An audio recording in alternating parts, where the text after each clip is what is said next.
All right, I want to welcome everyone to Muskogee Media's weekly press briefing. And joining us today is Jason Salzman, the Muskogee Creek Nation Press Secretary. And we are all kind of tuning in live here to answer some questions and catch up on what's going on with the executive branch in government here at the Muskogee Creek Nation. And after having a week off and then a long weekend, I feel like I'm just catching up to everything. Welcome, Jason. Thanks for coming in. And how are you? I'm very good, Angel. Thanks for having me and providing this outlet again. It's good to see you. I'm sorry about last week. Had some personal business I had to attend to and was out, but I'm glad to be back in and ready to go. And as we were just talking a little bit about off camera, it's weird when you come back from a holiday weekend, you kind of, recharging the batteries and ready to go and everything, but just kind of remembering where you left off. So yeah, excited about some things going on and some neat developments over the weekend nationally for Indian country. Oh my gosh. And so, yeah. I feel like the weekend was like full of Indigenous news all over the place. If you weren't clued into like and watching live feeds of protests, then you were reading up on reevaluating mascot changes and Dapple's getting shut down. I mean, it was just all kinds of things everywhere. So I kind of wanted to touch base with the executive branch on, I get lots and lots of questions on IT report. And I was wondering if there's been any change in status on the report. Last time I kind of touched base with that, it's kind of in a weird like status. The report isn't necessarily public yet. Is that going to change? Yeah, the report is, it does belong to the company, the Spearfish Company that did the report. And it does say confidential and privileged information on there. That has been shared with the National Council. And we are waiting to get sort of a report. I wouldn't call it a report, but just for IT to weigh in on that. So really for us, the executive branch, the issue is finished. We were able to provide reporter with that information as well. So for us, those questions can be sort of directed to IT. For us, it was an insurance issue. Insurance took over, handled it. Just like if you wrecked your car, oops, I backed into somebody, or in this case, somebody backed into us or somebody hit us. You get the insurance information, you take care of everything. You let insurance handle not only the process because of the I guess you could call it the sensitive nature of an investigation. And so we were going off of the people that deal with this nationally, worldwide on a regular basis, the experts in this case, and the federal agents in this case. So didn't say much, couldn't say much, and still kind of in that mode with it. So yeah, glad to have it behind us. Glad to have no breach of information from Muskogee Creek Nation, and glad to not only that, but get back up and running. Didn't have the network down for a long time in a pandemic, so was able to take care of it rather quickly there. So, and I got to kind of like glance over like reports. So what I'm waiting for and where I'm kind of at in my article and my work that I'm doing on this end, I've reached out to the National Council to determine as to whether or not there was going to be like a report from their fact-finding committee, because it's kind of like they've got the links up where they had this agenda and they've talked to certain people from certain departments to kind of fact find, I guess, on this topic. And I'm waiting for either minutes to be released or some sort of thing. I've contacted National Council, and they've kind of told me that the process for that is once the minutes get approved, then they get to release something. So I'm hoping to see something from that soon. And then I'm also kind of, from taking notes on documentation that I've seen, I noticed that SpearTip kind of in their description, it's very much a technical report. And I don't speak server language, so I'm kind of like looking for that fact-finding committee to provide that general language,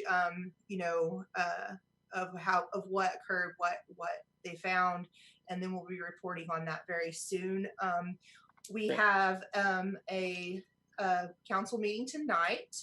Do you want to update us on where we are with is it extraordinary session tonight and CARES Act funding and things that are up on that agenda? Yeah, that's to get the second wave of the CARES Act funding in and to get it working for us, for our citizens, for the tribe, get that through. And just like we did the first wave, it needs to go through council legislation and get that approved and get that going. And as we've already seen, we're kind of in about the second week now of really the apps going out and people starting to sort of go on there and realize, oh man, this is very easy process, very simple. Cast that wide net, like we said, get as many people as we can in that income guideline and everything like that.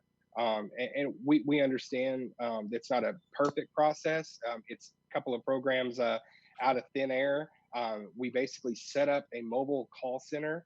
We're really proud of that because it's been able to really kind of one-on-one the people that are calling in and saying, maybe I need help with this application, or I have a specific question that my family has a situation that maybe isn't covered in some of these outlines, and kind of walk them through it and kind of get them to where they need to be as far as, on one program or the other, or where we can set them up.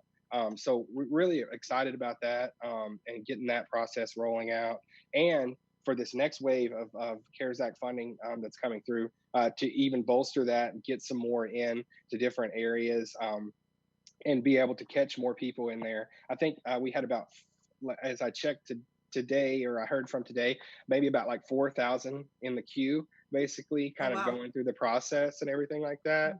So been a lot of response and everything like that. And we're just trying to do the best we can to get those through as quickly as possible. We're asking for patience, of course, but as quickly as possible, because we do realize that, folks, there is a need out there right now. It's not going to wait on things. It needs to happen as quickly as possible. We're trying to do that. Can you give us like an idea of the scope of like ground up building totally new programs and what that entails? Because I'm imagining there's some training periods, there's some troubleshooting and things like that going on. Yeah, and there's a lot of volunteerism. Like there's a lot of people from different departments working the call center. There's a lot of people from different departments helping out with social services and TANF. And really the purpose of having social services and TANF really lead the charge is that they had the basic structure in place to do sort of a expanded hardship program that we already had in place and everything like that. And they have that system that can sort of take in the online app. They can go through the different I guess the process of getting documentation, things like that, especially, like I said, TANF, social services, those departments on a regular basis are dealing with this. So really, we're just trying to take what they had in place and expand it and model it after the two new, of course, programs. We didn't have a coronavirus income support program because there was no need for a coronavirus income support program before this year. We also didn't have an expanded hardship with, a 400% over the poverty level. And that's what I talk about when I say cast that wide net and be able to get as many citizens as possible, and making the process really simple to qualify and to get through and to be eligible. So it took a lot of people kind of, like you said, what did it take to kind of there was a model there. I don't want to just say thin air, but like there was a model there, but it took a lot of people from a lot of different places pulling together, all hands on deck. We've said that for a long time regarding this crisis, and it certainly has shown itself in this as well. And our programs, the other programs are kind of, rolling and humming along. Speaking of TANF, they informed us that they're currently fast tracking applications for their program, and they can provide up to 3,000 rental assistance and assistance with food and other needs for those citizens who qualify for that program. So this is kind of aside from coronavirus. This is just regular TANF. They're expanding that program. They're fast tracking. We've got grants working in other areas and money's working in other areas to get, laptops for students in foster care and everything like that. So there's a little bit of everything going on there, trying to just catch as many people as we can with some assistance. Okay. Is there any like early, I know that Chief Hill has said that this is meant to be a fluid kind of Yeah, model as how we're gonna allocate these funds, and yeah. there's flexibility. Is there any indication from this early response that anything is needing expansion right now?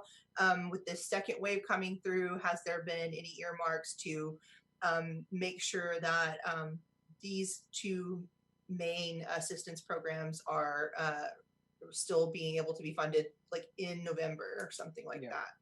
Absolutely. And I think, Angel, that's a great question, because the flexibility in this in this plan was to allow for you know this virus popping back up and there being even greater need later in the year or something like that, for when we may have to. And now we're seeing again these numbers continue to rise, continue to creep up to levels today where we've seen this is the greatest. I don't want to say greatest because it's a bad thing, but this is the record day, I think, for new cases in Oklahoma at 848, I believe, is what I saw. Just an incredible number. And so I want to make sure that I'm right on that number, but I think that's what I saw earlier, making it the record day. I know I Sure. saw record day, so but it's one of those instances where we're just trying to make sure that we're far sighted as possible. We know there's immediate need, and we're trying to make sure that we can cover that as much as possible, the greatest immediate need. And then kind of keep that down the road with us as well, because of things that can pop up and things that we don't know about, and ways that we need to make this tribe ready for possibly another pandemic, whatever, down the road, that we weren't Mhm. ready for this time, that nobody was ready for this time. So we just got to make sure that we cover all those bases. And um, as far as with this expansion and this new wave of the funds coming in, there hasn't been anything specifically earmarked just yet, because we're still kind of in that area of, like you said, determining just how much we can do here and here, and segmenting it out. And then we'll have a greater idea of that the further on we go. But nothing right now indicates, oh, we're running out of funding or anything like that, as far as Okay. in the individual and family support programs. There's been no indication of that. Okay. I just hopped onto the oklahomastatehealth.gov, and it looks like 858 new cases to 858. Thank you, Mhm. Angel. I knew it Yeah, was around there, but yeah, my goodness, when you say 800, I just kind of immediately in my head I go, oh, I hope that number's right, because almost a that it thousand. sounds, yeah, it sounds like an unreal number, Mhm. like that couldn't be true. It's just unfortunate, and we're certainly taking heed of those numbers here this morning at Muskogee Creek Nation. Chief Hill is there's a seriousness in the room, in regards to these numbers and the talks that they're having with Secretary of Health Sean Terry. And I think you're going to see some things momentarily coming out, where we are going to do take some measures to really match the seriousness that these numbers are showing us. So Right. And that's in addition to the coming back to work measures that were already in place, where we've established the plexiglass and the mask yeah, rules, and yeah, checking temperatures and things like that. yes, Can you give us any idea on CARES Act funding and these relief programs? Back to that, I feel like I'm hopping around a little bit. That must be the okay. vacation brain. Um, is there any timelines to actually sending out funds? Has anyone started receiving, and what's that looking like? Yeah. So what they've been telling folks as far as the processing, is in 30 days, if you haven't received or heard back on an approval or anything like that, Mhm. call into the COVID line, basically the call center line. Excuse me. I'm sorry. Mhm. We had a COVID hotline. That's not it. The call Right. center line is what you want to call, and that is where you're going to speak to folks to kind of get a better timeline. What I've heard as far as receiving funds is anywhere from, like I said, a couple of weeks to maybe a month or so. There's just such a great number that they're processing through, Sure. that we need to allow, I guess, time for processing and things like that. So I know that I had spoke with Sean Partridge earlier today, and Sean had indicated to me that there was a little bit of a delay in I think some of the routing and things like that with the banks and things that they had to work out. that kind of pushed us back just a few days. But I think what she had told me before, and this was just, forgive me, but this was just a little before we came on, was that they were positive that they were kind of working those kinks out and were able to get things rolling. Yeah, so there's some like extra hoops to jump through when it comes to banking and transferring funds, probably because of Homeland Security regulations and things like that. Yeah, and there's just a great number that have applied.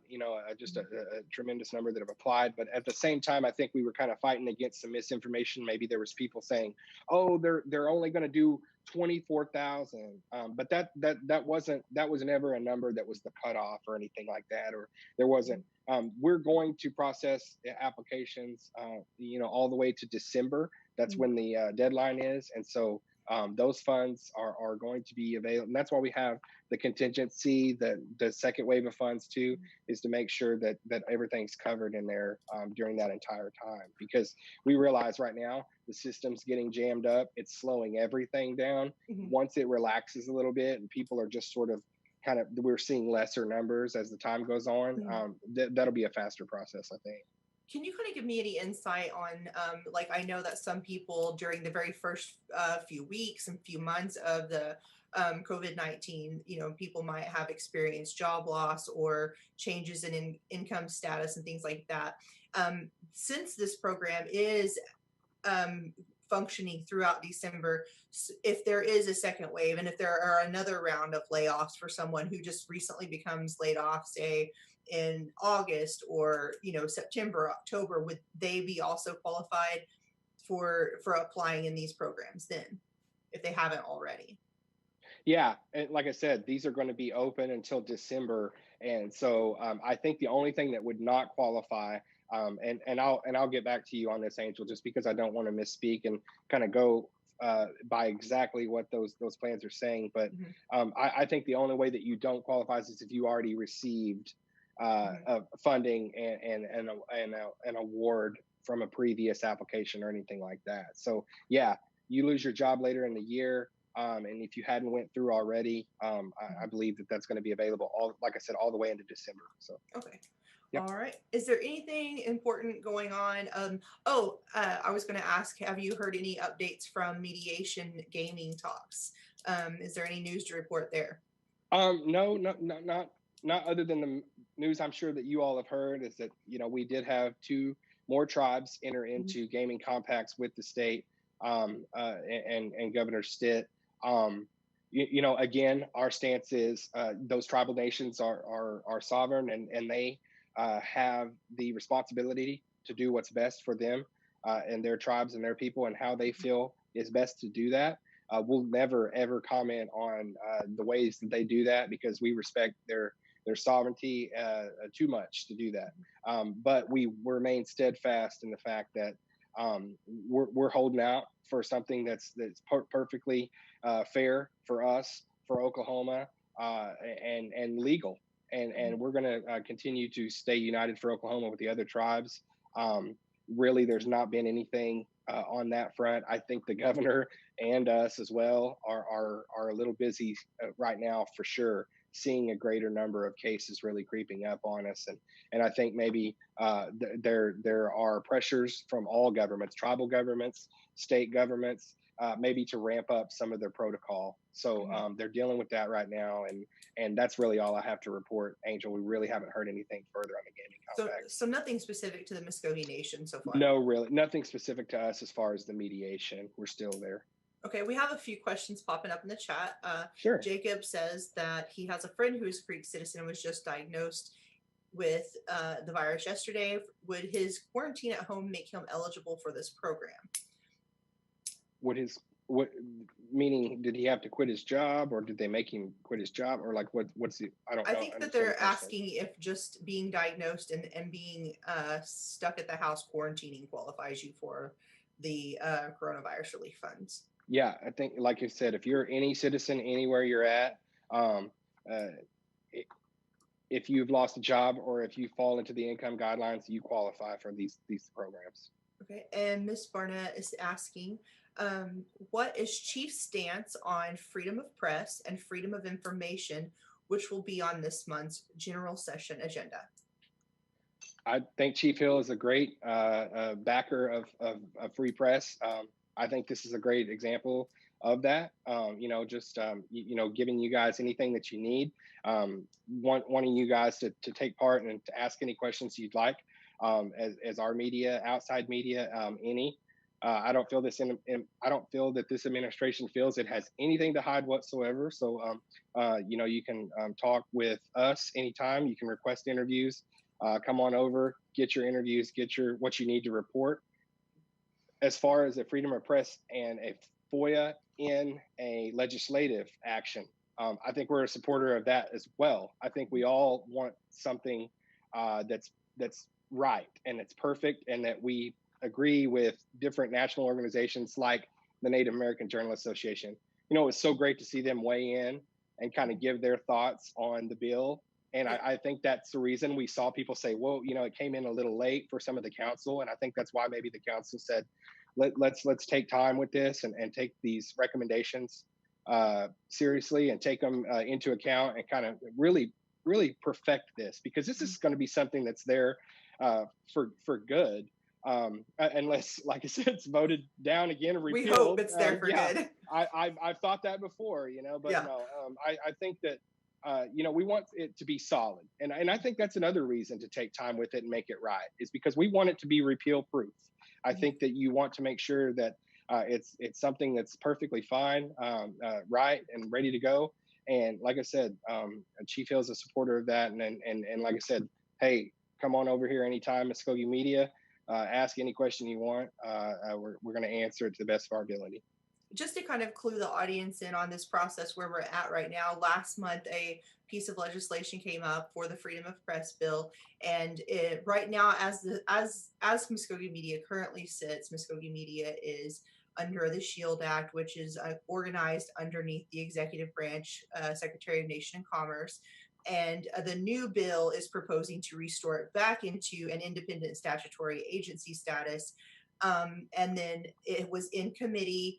And then I believe did it pass? No, it was tabled in committee and our Attorney General had spotted some things that he wanted to work on and fix. And now I think that there is another copy that's going to be coming up in committee, and we'll see that copy of the legislation as it's made available, and it will be have the Attorney General's seal of approval.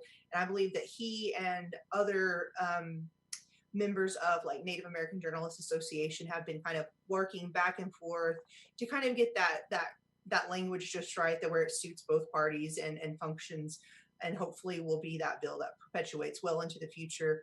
And then there's a FOIA bill that's out, and it was in a full session, and it's tabled for a little bit of review. I was looking at that piece of legislation and had actually kind of showed that piece of legislation to some colleagues who work in the Oklahoma Freedom of Information chapter, and they spotted a few things that they would like to kind of review and work on. So we're working on kind of getting everyone onto the table, almost exactly like Naja came and helped with freedom of press. And hopefully that will give everybody who has a stake in this some opportunity to ask questions and learn exactly what it is those pieces of legislation will be protecting and promoting, so that folks can utilize them to the benefit of the Muskogee Creek people.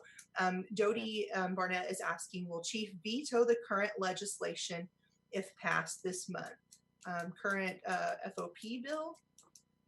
If it goes through committee and if it goes through full council, is Chief going to sign off on it? Has he give you any kind of clue on that one yet? He hasn't said to me one way or another, but I think the chief is not going to veto anything that goes through, like you said, the council, and nobody has any, hiccups on or anything like that. If it's vetted by, like we said, as you reached out to an organization that we very much respect, Naja very much respect. They know exactly what we need as far as free press in Indian country. They've been the leader on that. So as long as as everybody's good on that, and we have something I think that satisfies all of those, again, in the field of free press, they're the experts. So as long as we have something that sort of satisfies their needs it has ample time to go before council, and the legislators and them to be able to look at it and be, hey, fine with it. I couldn't see why not. But again, I can't really say what, I'm not the chief, but I can't really say what he would actually do. But I don't see any problem with it moving forward if everybody's on the same page. Awesome. Yep. There's more Thank you, Dodie. IT questions. Karen Medina is asking, is there any update from Chief's office on the IT security breach that happened in April? I think we kind of gave a little bit of it earlier and started off with it, but I don't know if you want to recap it real quick. Yeah, just just to recap, there was no breach. It was a security incident, but there was nothing came into the network and took anything out. It was just a come in, lock, and go. And so one of those things with that is that we've let the experts handle it. They've given us a report. It is unfortunately it is a confidential report. And it says that on the bottom of the report, but we did provide the report to our reporters to let them be able to report on this, what's in that report. And that's all we really have. For us, it was, as I mentioned a little bit earlier, it's an insurance issue. Basically, somebody backed into us and we make an insurance claim on it. So it's an unfortunate incident, but one we're glad to have behind us. And one of the things that I got to see on that report was that, and I'm kind of waiting to get some clarification from fact finding as well, because I'd like to see what their results from fact finding committee was on this report. And I might even reach out to IT, because I noticed in the report there was a lot of like server and technical language. So I'm hoping that I don't write. I would love you to reach out to IT. Well, I don't want to. I'm like you. I don't want to have any business talking about the technical. Right. I don't want to write a story that gives the next guy the instructions on how to do this again. And so that's where I'm, kind of dotting my I's and crossing my T. Oh, Jacob is saying that Tristan, who is vice president of Naja, is his cousin. Big shout out to Jacob and those guys over at Naja. Tristan did a really great story and has just landed a really cool job in Texas, and super amazing journalist that I got to meet at conference last year. Wonderful. Otto? Yeah, Otto. Amazing journalistic minds that comprise that organization, and they are wonderful to work with. So Dodie is asking, if there's no breach, why is this report confidential? And Kara is asking if a ransom is paid. I couldn't speak on any of that as far as, the details of that. That's another thing that, get from IT. I don't know why they put confidential. I just know that, I see big red letters, confidential. I'm not going to breach that. Not going to go against that. And as far as the ransom being paid, those are also particulars that I wouldn't want to get into and let people handle it that had more of an inside look on that. And that would be IT and the insurance agency and all that stuff to take care of it. I'm going to try to schedule some, just information exchange. I would really like their help on deciphering whether or not I should word by word print what I've taken notes on, or if I was theorizing correctly. I'm worried that just writing a story out based on a report that has the big red letters of confidential written on it. My concern is that SpearTip is an investigative agency whose professional background is in, IT breaches. And I'm worried that their report to a government official is going to have more information that a public document like my article, because I've seen the server names listed. Is what I'm scared of. I don't want to list, hey, here's the name of this server, and go, here, bad guys, hit it again. I've had the same. I've been in the same profession as you, Angel, of course, and you know that I can totally understand those apprehensions, and that's why we don't want to say anything either. I understand that. So, I mean, my thing is, these things, they may look like, oh, they don't want to say anything, but I mean, if there's a need for confidentiality sometimes. I think in our own council we see executive sessions, you know what I mean, and of the like. And so when you talk about, things like that, some things just have to be kept confidential until they don't have to be. So I'm just hoping that at some point we can get kind of clarification from IT, from the SpearTip, from the insurance agency, the insurance people that handle this, that we can move forward with it. Yeah, and I'm going to kind of reach out again and see where fact-finding committee is. Yeah, and hopefully, when I last reached out to them, I kind of mentioned it a little earlier in our stream that I last reached out and they told me that they hadn't approved the minutes for those meetings yet. So hopefully once those are approved, I'll have some more guidelines on where to go with this. And I don't want to be doing a destructive piece of journalism that would get me shunned from the community forever. Sure, absolutely, surely, I understand. Thank you, Angel. Dodie is saying if there was no ransom, there would not have been an insurance claim here. Oh, okay, they're conversating back and forth. I'm getting distracted by live chat. But Jason, is there anything else new that you'd like to kind of touch in on this week? Anything coming up in the near future? We just had a successful Earth Day that was postponed in the electronics collection. We've got some stories coming out about that we're going to be putting out soon. And other than that, like what's on our agenda to look out for? Well, one of the nice things that we were able to be a part of here, and if you saw us in the Tulsa World this morning, very top story there, big headline, as Chief Hill's quote, it's never too late to do the right thing. And we are involved in talks with Union schools on their re-examining of their mascot name, the Union R words, and we're re-examining that, and part of a coalition, really a gathering of like-minded people and the right people, tribal leaders, different organizations, things like that, that are in on that to help them sort of navigate through that. We understand that, we're not Union Public Schools. They've got to do what they've got to do, but we can be there and be really good partners and be good members of the conversation that can kind of steer things in a direction that I think we all decent people can say is a direction that things need to go. And we're seeing that nationally. I don't know if the pressures are on them from national headlines and things like that, but I do know that we're an eager and willing partner in this conversation, and we were excited to be a part of that coverage, as well as other tribal leaders too. So that's exciting for us. Very exciting for us to get busy on some other projects coming up, as I just kind of touched on them a little bit. An expansion of services for TANF, an expansion of services for the foster care program. We're really excited about that. And doing some things to kind of expand what we've already done with the CRF plan too. So, Angel, I appreciate the time, and I thank everybody, all of the citizens that jumped in, Dodie, Kara, I think I can't a couple other ones that jumped in with us as well. I don't know them as well as I know Dodie and Kara. So thank you guys so much for jumping in too, asking some great questions and taking part in this discussion. Thank you. There's one more before we go. Dodie's popped up one. Have you heard any news on festival status? Is there a cancellation? All right, Dodie, and what about scholarship pageant as well? I'm glad you said that, Dodie, because we have had questions about festival. With a lot of the other festivals in the fall, and we're seeing a lot more things be canceled in the fall. I really don't want to say the festival will be canceled, but it's looking like we're closer to canceled than just rescheduling at this point.